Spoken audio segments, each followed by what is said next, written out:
మళ్ళీ నాలుగోసారి వచ్చిన భరణి. తనుజ ఆట బయట వాళ్ళకే కాదు లోపల వాళ్ళకు కూడా కనబడట్లేదంట. నువ్వు డర్టీ గేమ్ ఆడకు అని రామును హెచ్చరించిన గౌరవ్. రీతు పవన్ల మధ్య ఆగని మంటలు. దివ్యని బాగా హత్య చేసిన భరణి.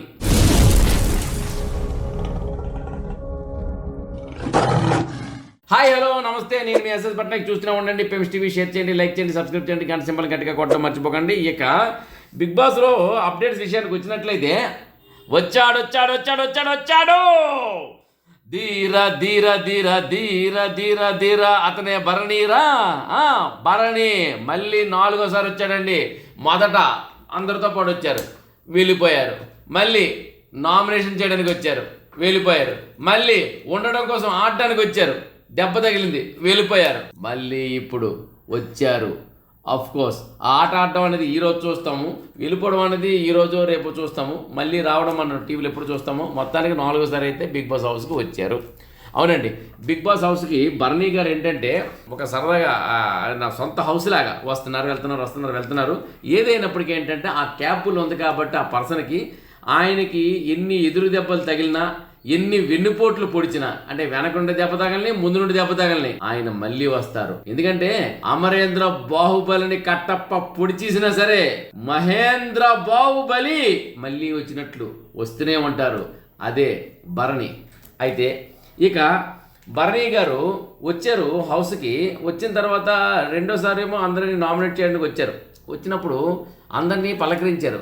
వెనక్కి 2 చేతులు పెట్టుకొని వచ్చారు, కత్తులు వెనక్కున్నాయి. పరిగెట్టెళ్ళి దివ్య నిగిత కౌగిలించుకుంది. ఓ అన్నారు కానీ ఏమీ పలకరించలేదు. తర్వాత లోపల కూడా అందరితో మాట్లాడారు, తనుజతో కూడా మాట్లాడారు. బాండింగ్స్ పెట్టుకోవద్దని చెప్పారు, జాగ్రత్తగా ఉండని చెప్పారు.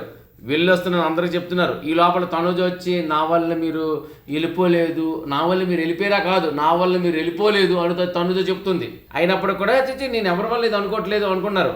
అందరికి బాయ్ చెప్పారు, షేక్ హ్యాండ్ ఇచ్చారు. దివ్య నిగితా వైపు కనీసం చూడట్లేదు, ఆమెతో మాట్లాడట్లేదు, అంతే. తర్వాత మూడోసారి భరణి గారు వచ్చినప్పుడు కనీసం మాట్లాడట్లేదు, వెక్కి ఏడుస్తుంది. ఆమె ఒకటే అంది, పన్నీర్ ఆయన కోసం దాచిపెట్టానని కన్నీరు పెట్టుకుంది. కానీ ఆయన ఎందుకో తనతో మాట్లాడట్లేదు అంది. అందరూ వాదార్చారు, అందరూ అంటే ఇమాన్యులు, రాము వాదార్చారు.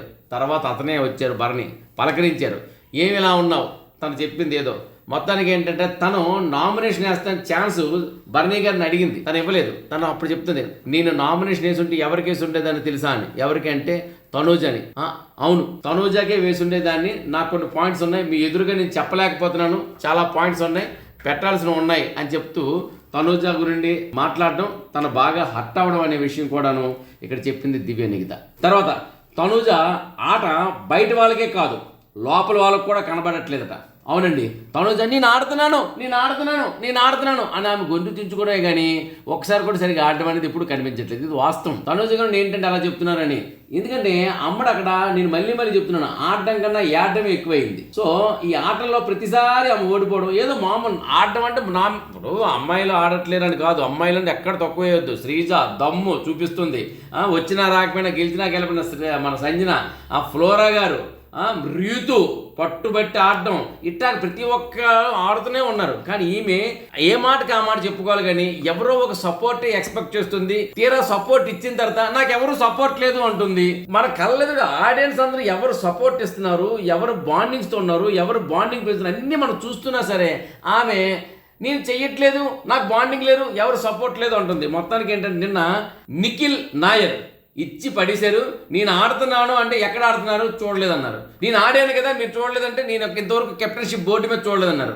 7 వారాలు అయింది మిమ్మల్ని చూడలేదన్నారు. మీరు 2 వారాలు అయింది కదండి, 7 వారాలకే కనిపించిన మీరు 2 వారాల్లో నేను ఎక్కడ కనిపిస్తాను చెప్పండి అని ఆయనకు వచ్చిన భాషలో ఆయన చెప్పారు, తెలుగులోనేనండి. ఇక రీతు పవన్ల మధ్య సెగ, పొగ, ఆరని మంటలు వారం రోజులు చూస్తున్నామండి. ఇంతకు ముందంతా రీతు పవన్ల మధ్య రొమాంటిక్ టాక్స్ బాగా నడిచేవి, చాలా చక్కగా లుక్స్ అన్నీ బాగుండేవి. కానీ ఇప్పుడు ఆ లుక్స్లో నుండి నీరు వస్తున్నాయి మన ఒక్కొక్కరికి. నీరు ఎలా ఉందంటే రక్తకర నీరులాగా ఉంది. ఎందుకంటే నువ్వు నాకు అలా అన్నావు, నువ్వు నాకు ఇలా అన్నావు. మొత్తానికి ఏంటంటే మరి తృప్తి లేని జీవితం మన పవన్ది అనుకోవచ్చు. అమ్ముడు ఎంత చేసినా దగ్గరికి వచ్చినా తను తృప్తి పడట్లేదు, ఇంకా కావాలి, అంతకు మించి అన్నట్లు ఉన్నాడు. ఆఖరికి డబ్బులు ఇచ్చినప్పుడు కూడా మన నాట్లో మొత్తం డబ్బులు ఇచ్చేలేదు అంటాడు. మొత్తం డబ్బులు అంటే ఆమె సరే సగం డబ్బులు అందరికీ కేటాయించింది, సగం డబ్బులు ఈయనకి ఇచ్చింది. కానీ ఆ సగం ఎందుకు అందరికీ ఇవ్వాలి, ఆ సగం కూడా నాకే ఇచ్చేయవచ్చు కదా అన్నాడు. అది ఎలాగొచ్చిందంటే ఈరోజు చిలికి చిలికి గాలివనయ్యి రీతు నామినేషన్ వరకు తీసుకొచ్చింది. రీతు నామినేషన్ అవ్వడానికి ఒకటే ఒక కారణం, పవన్తో వచ్చిన గొడవ, మిగతా వాళ్ళతో వచ్చిన గొడవ కాదు. ఇంతవరకు రీతుకి మిగతా వాళ్ళతో వచ్చిన డిస్కషన్ వల్ల రీతు నామినేషన్ అయ్యింది, కానీ ఈసారి మాత్రం పవన్తో వచ్చిన గొడవ వల్ల, పవన్తో వచ్చిన ఈ చిన్న చిన్న గిల్లి కజ్జల వల్లే అందరి చేత నామినేట్ చేయబడుతుంది. ఇంతకుముందు అందరితో వచ్చిన గొడవల వల్ల నామినేట్ అయ్యేది, కానీ ఈసారి మాత్రం పవన్తో వచ్చిన ఈ గిల్లి కజ్జల వల్ల అందరి చేత నామినేట్ కాబడుతుంది.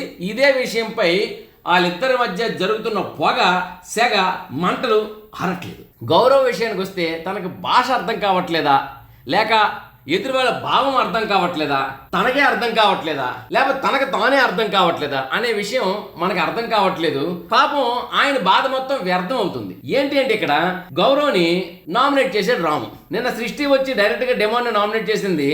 ఆ తర్వాత నామినేట్ చేసే పవరు రాముకి ఇస్తే, ఆ రాము గౌరవ్ నామినేట్ చేస్తే ఐ కాంట్ అండర్స్టాండ్ అంటాడు.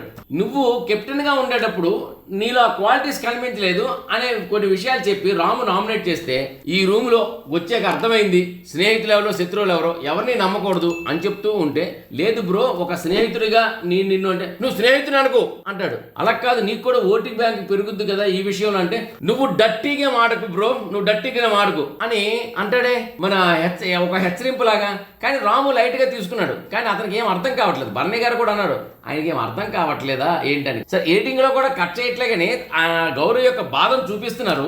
ఆ బాధ మనకే కాదు, రూమ్ మీటర్లకు కాదు, తనకు కూడా అది అర్థం అవుతుందో లేదో అర్థం కావట్లేదు, భావం కూడా అర్థం కావట్లేదు. అట్లీస్ట్ భాష రాకపోయినా భావమైన అర్థం అవ్వాలి కదా. మొత్తానికి ఏదేమైనప్పటికీ నువ్వు డట్టీగా మాడకు బ్రో అంటూ రామును మాత్రం హెచ్చరించాడు.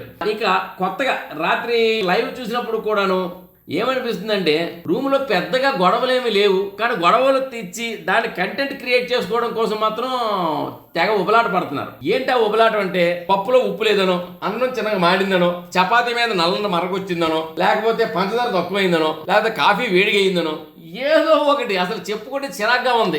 మొత్తానికి కంటెంట్ రావడం కోసం అందరూ తెగ ప్రయత్నం చేస్తున్నారు, కానీ ఎక్కడికైనా కట్ చేసుకుంటున్నారు. కానీ ఏదో ఒకటి గొడవ పెట్టుకుని బాగున్ను.